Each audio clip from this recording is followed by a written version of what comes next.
ओम श्री हनुमत नमः। श्री हनुमान एस्ट्रोलॉजी। प्रिय मित्रों, नमस्कार।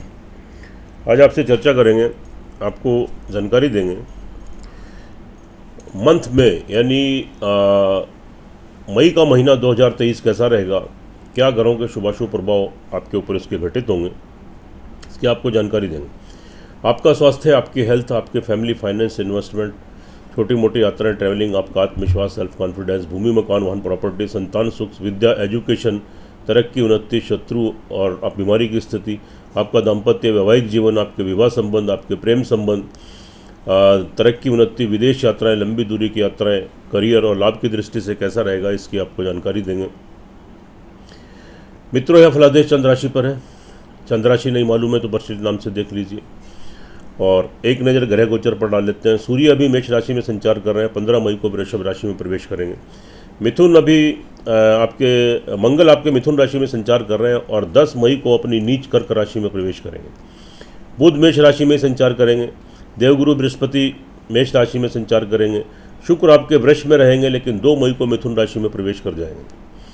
शनि अपनी मूल त्रिकोण कुंभ राशि में संचार कर रहे हैं।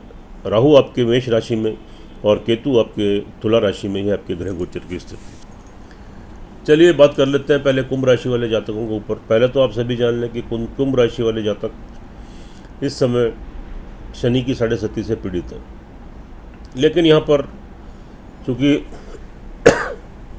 आपकी अपनी स्वग्रही मूल त्रिकोण राशि में शनि संचार कर रहे हैं तो शश नाम का योग भी बनाते हैं। ये एक अच्छी स्थिति है। अब डिपेंड करता है कि यह 7.5 शटन जो है आपके ऊपर से पूर्ण रूप से प्रभावी होती है या नहीं। इसका मतलब यह है कि अगर आपकी कुंडली में शनि की स्थिति शुभ है, अच्छी स्थिति में शनि है, तो यह 7.5 और जो शनि जो शश नाम का योग बनाकर बैठे हैं, यह आपको अच्छे शुभ फलों की प्राप्ति कराएंगे। और अगर शनि अशुभ अवस्था में है तब संभवतः थोड़े दुष्प्रभाव देखने को मिलेंगे, थोड़ी परेशानी आपके सामने खड़ी हो सकती है। तो मित्रों, पहले यहाँ स्वास्थ्य की दृष्टि से बात कर लेते हैं। इस माह में एक्चुअली क्या है कि कुछ जो परिवर्तन हो रहे हैं, यहाँ पर 15 दिन के लिए बुध आदित्य योग भी बनेगा, क्योंकि बुध वहाँ संचार कर रहे हैं, सूर्य भी वहाँ संचार कर रहे हैं और राहु भी संचार कर रहे हैं और गुरु भी संचार कर रहे हैं। तो सूर्य के साथ राहु ग्रहण दोष भी बनेगा और गुरु चंडाल दोष भी बनेगा, यानी 4 ग्रह एक ही घर में स्थित है, जो चतुर्ग्रही नामक योग भी बनता है। अब इसमें कौन से ग्रह शुभ फल देंगे, कौन से अशुभ फल देंगे, इसकी आपको हम जानकारी देंगे। यहाँ पर देखिए, जो बुध आदित्य योग का जो फल है, यहाँ पर बहुत शुभ नहीं मिल पाएगा। हालांकि सूर्य तो फिर भी यहाँ पर थोड़े अच्छे फल आपको देंगे, लेकिन बुध जो आपके अष्टमेश होने के कारण यहाँ थोड़ी प्रॉब्लम थोड़ी आपको क्रिएट करेंगे। तो इस एक तरीके से बुध आदित्य योग का यहाँ कोई मीनिंग बनता नहीं। सूर्य उच्च के हैं, राहु तीसरे घर में अच्छे फल देते हैं, शत्रु राशि में लेकिन फिर भी शुभ फल देंगे। गुरु तीसरे घर में बहुत अच्छे फल नहीं देते, लेकिन मित्र राशि में तो उनका 50-50 का रेशो रह जाएगा।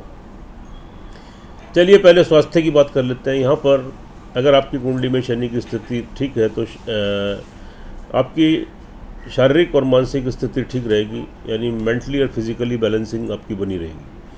कार्य करने की शैली, इच्छा शक्ति, विल पावर आपकी स्ट्रांग होगी। पर्सनैलिटी का डेवलपमेंट होगा।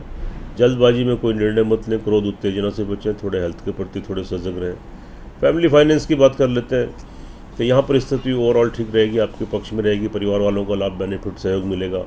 आपके परिवार के बीच में किसी नए व्यक्ति का आगमन हो सकता है, कोई मांगलिक कार्य हो सकता है, कोई धार्मिक कार्य हो सकता है। भविष्य के लिए निवेश करना चाहें आप कर सकते हैं। और यहाँ पर जमा धनकोष बैंक बैलेंस में वृद्धि होगी। परिवार में जो मतभेद, डिफरेंसेस थोड़े बहुत इससे पहले चल रहे थे, दूर होंगे। संबंध आपके अच्छे बनेंगे परिवार वालों से। सेल्फ कॉन्फिडेंस आपका ठीक रहेगा। आत्मविश्वास में आपकी वृद्धि होगी।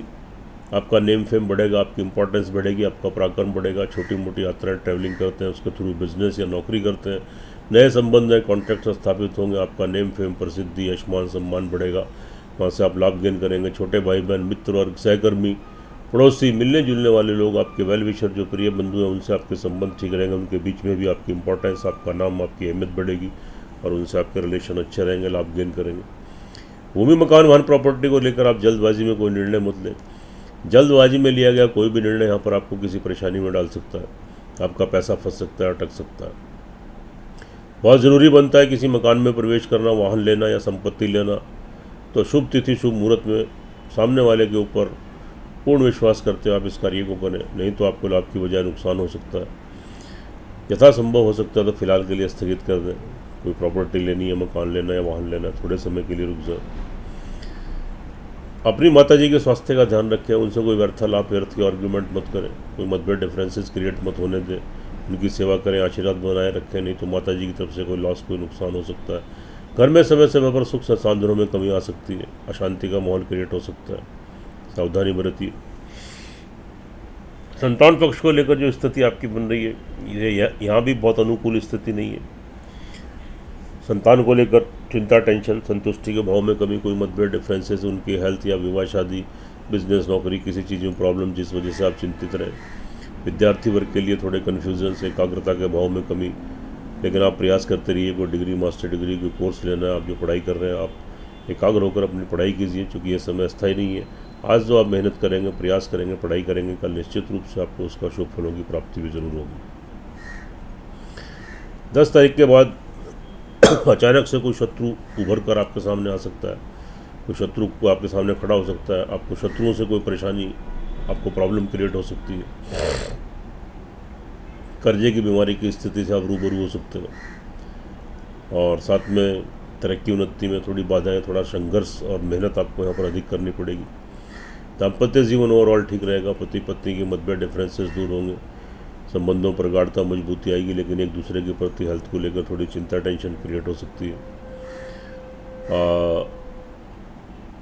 नए प्रेम संबंध बनेंगे, प्रेम संबंध पहले से चल रहे विवाह शादी में तब्दील होंगे, आपके नए विवाह शादी के संबंध बन सकते हैं, कोई विवाह शादी के संबंध सूत्र में आप बन सकते हैं, रिश्ता हो सकता है, सगाई हो सकती है। बिजनेसमैन है, व्यवसायी है, पार्टनरशिप में कार्य करना चाहते हैं, कीजिए, निश्चित रूप से सुफलों की प्राप्ति होगी। तरक्की उन्नति में थोड़ी बाधाएं, थोड़ी प्रॉब्लम, लेकिन तरक्की उन्नति के अवसर फिर भी आपको मिलेंगे। लेकिन यहाँ पर आपको ध्यान देने योग्य बात क्या है कि आप अपने पिता के स्वास्थ्य का ध्यान रखें, उनसे कोई मतभेद डिफरेंसेस क्रिएट मत होने दें। अगर आपको उनकी बात समझ में ना आए तो कुछ समय के लिए मौन रहें, उस स्थिति को टाल दें। जो पिता की तरफ से कोई लॉस, कोई नुकसान हो सकता है, पिता के स्वास्थ्य का ध्यान रखें। लेकिन तरक्की उन्नति के अवसर आपको प्राप्त होंगे, भाग्य आपको सपोर्ट करेगा, और विदेशों की यात्राएं आपकी संपन्न होंगी, लेकिन थोड़ी सावधानी बरतिए। लंबी दूरी की यात्राओं में भी सावधानी बरतने की ज़रूरत है। आध्यात्मिकता का भाव बना रहेगा, भगवान की ब्लेसिंग, आशीर्वाद प्राप्त होगा, तरक्की उन्नति के अवसर आपको मिलेंगे। थोड़ा पुरुषार्थ, परिश्रम और मेहनत करने की आवश्यकता है। करियर व्यवसाय को लेकर आप बहुत बड़ा बदलाव मत लाएं।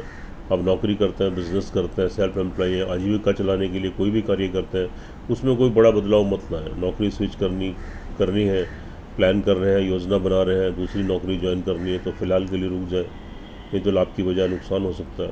तरक्की उन्नति में बाधाएं आ सकती हैं। बिजनेस में कोई चेंजेज, कोई बहुत बड़ा बदलाव मत लाएं, बहुत बड़ा इन्वेस्टमेंट मत करें, नहीं तो लाभ की बजाय नुकसान होगा।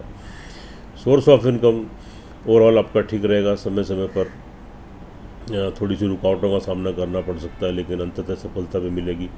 जहाँ से पैसा आता है, धन आता है आपके, तो मतलब ज़रूरी आपके तो यहाँ पर मतलब धन का आगमन होता रहेगा, लेकिन बीच बीच में थोड़ी रुकावटें भी आपको देखने को मिलेंगी। आपके बड़े भाई बहन, मित्र वर्ग जो एज में, उम्र में आपसे बड़े, अपने संबंधों को उनसे आप ठीक रखिए। जो जातक विदेशों में हैं उनके लिए थोड़ी 10 तारीख के बाद स्थिति फेवर में बनेगी, क्योंकि मंगल की सप्तम दृष्टि उच्च के भाव पर आपके 12th हाउस पर पड़ेगी। तो जो जातक विदेशों में 10 तारीख के बाद, उनको तरक्की उन्नति के अवसर बढ़ेंगे, पराक्रम बढ़ेगा, इंपॉर्टेंस बढ़ेगी आपकी। आपका विदेशों से कोई संबंध है, कोई बिजनेस करते हैं, नौकरी करते हैं, या कोई ट्रैवलिंग करते हैं, विदेशों में आपका आना जाना रहता है, तो नए संबंध हैं, कॉन्ट्रैक्ट्स बनेंगे, रुका हुआ धन वापस आएगा। कोर्ट कचहरी मुकदमा वगैरह चल रहा है, वहाँ से भी राहत मिलेगी। 10 तारीख के बाद स्थिति आपके अनुकूल बन रही है। देखिए मित्रों, यह फलादेश चंद्र राशि पर आधारित है, इसकी अपनी इंपॉर्टेंस है, अपनी अहमियत है। हर वीडियो में मैं आपको बताता हूँ, बार बार बताता हूँ, क्योंकि यह बात बहुत इंपॉर्टेंट है, ध्यान देने योग्य है। लेकिन जो आपकी लगन कुंडली, जन्म कुंडली होती है, उसका सर्वाधिक महत्व होता है, मेन इंपॉर्टेंस होती है। वह आपका प्रारब्ध है, पिछले जन्म के कर्म है, इस जन्म का मिरर है, दर्पण है, आईना है। एक बार आप अपनी जन्म कुंडली का विश्लेषण जरूर कराएं। जब दोनों चीज़ें टैली होती हैं, तभी 100% परिणाम देखने को मिलते हैं। यह फलादेह चंद्र राशि पर है और आपकी जन्म कुंडली तो हमारे पास है नहीं, तो इसलिए कुंडली का भी आप एनालिसिस जरूर कराएं। जब दोनों चीज़ें टैली होती हैं, उनका एनालिसिस होता है, तो सारी चीज़ें स्पष्ट हो जाती हैं, 100% परिणाम आपको देखने को मिलते हैं, आपको सटीक, तो आपको फलादेश आपको मिलते हैं। अगर कुंभ राशि वाले जातकों की लगन कुंडली, जन्म कुंडली के अंदर किसी भी ग्रह की दशा अंतरदशा आपके अनुकूल चल रही है, आपके पक्ष में चल रही है, तब संभवतः यह माह आपके लिए, मई का जो महीना है, लाभदायक, तरक्कीदायक, उन्नतिदायक सिद्ध होगा। और अगर आपकी जन्म कुंडली के अंदर 37.5 अट्टन से के तो प्रभाव में आप चल ही रहे हैं, और आपकी जन्म कुंडली के अंदर भी किसी ग्रह की या शनि की दशांतरदशा आपके प्रतिकूल, आपके पक्ष में नहीं है, तब संभवतः आपको काफ़ी परेशानियों का सामना करना पड़ सकता है और ग्रहों के दुष्प्रभाव भी आपको देखने को मिल सकते हैं। तो मित्रों, कुंडली का एनालिसिस कराने के साथ साथ आप एक उपाय ज़रूर करें, क्योंकि शनि भी आपको डिस्टर्ब कर रहे हैं और यहाँ पर आपको मंगल भी डिस्टर्ब कर रहे हैं, क्योंकि आपके करियर के भाव के लॉर्ड हैं, आपके 3rd हाउस के लॉर्ड हैं, जो समय समय पर थोड़ी इनसिक्योरिटी भी देंगे और थोड़ा ऋण और रोग, बीमारी, शत्रु की स्थिति उत्पन्न करते हैं। तो यहाँ पर जब कोई क्रूर ग्रह एक आपको ज़्यादा डिस्टर्ब करता है, तो सबसे बढ़िया उपाय है कि आप हनुमान जी के शरण में आ जाएं। ओम गंग गणपते नमः 108 टाइम्स श्रद्धापूर्वक एक हनुमान चालीसा का पाठ कीजिए, फिर एक बजरंग बाण का पाठ कीजिए, हनुमान जी की आरती कीजिए। मंगलवार को, शनिवार को शुद्ध सात्विक भोजन करें और शनिवार को पीपल के वृक्ष पर काला तिल, कच्चा दूध, पानी मिलाकर चढ़ाएं, जय शनिदेव कहते हुए। काली चींटियों को प्रतिदिन खिलाएं। मंगलवार को लाल बूंदी का प्रसाद हनुमान जी को अर्पित करें। शनिवार को गुड़ से बना कोई भी नैवेद्य आप शनि भगवान को चढ़ाएं और शनि की आरती करें। तो श्रद्धा विश्वास के साथ किया गया यह उपाय निश्चित रूप से आपको ग्रहों के दुष्प्रभाव से बचाएगा और आपकी तरक्की, उन्नति के मार्ग प्रशस्त होंगे। सुखी रहें, स्वस्थ रहें, हंसते रहें, मुस्कुराते रहें। जय श्री राम, जय श्री हनुमान।